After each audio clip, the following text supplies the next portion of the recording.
The cold in the Kangchenjunga Trench is absolute. Jagged ice crystals multiply by the second, seeping through the microseams of the explorers' environmental suits. The Kush architects designed this monolith to function as an active security lock. Any failure to engage with the logic of the interface triggers a localized purge, neutralizing those who lack the proper understanding of the site. The interface presents as a Katas-Cody matrix, a four-ringed projection. Unlike standard binary logic, a Katas-Cody matrix evaluates a premise across four distinct states. It is not, it is both, and it is neither. The monolith asks a single question: is this world real? To the Kush, binary answers of yes or no are insufficient.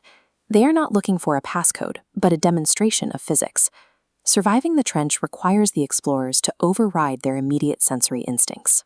They must adopt the specific ancient logic required to define the nature of their environment within the matrix.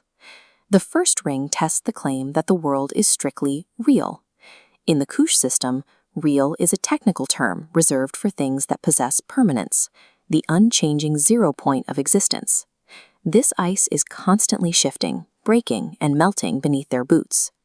Because Mayel Lang is in a state of decay, it lacks permanence, and therefore it cannot be real in an absolute sense. The focus shifts to the second ring, testing the opposite premise, that the world is not real, a harmless, empty illusion. However, the kinetic force of the environment proves otherwise.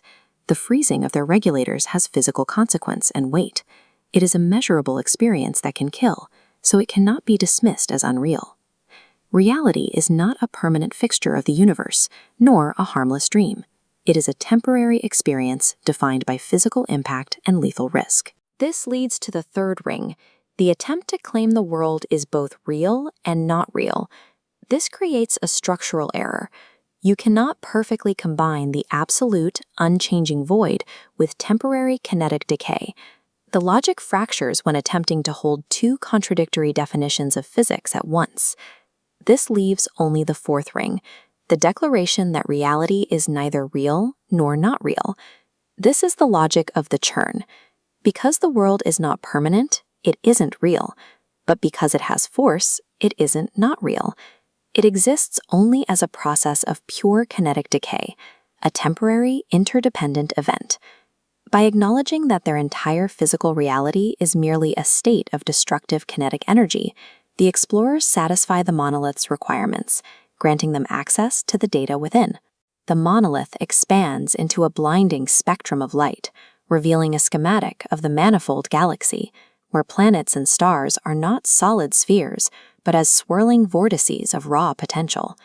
The data begins rewriting the explorer's interfaces, providing the foundational blueprint that explains why the universe functions this way.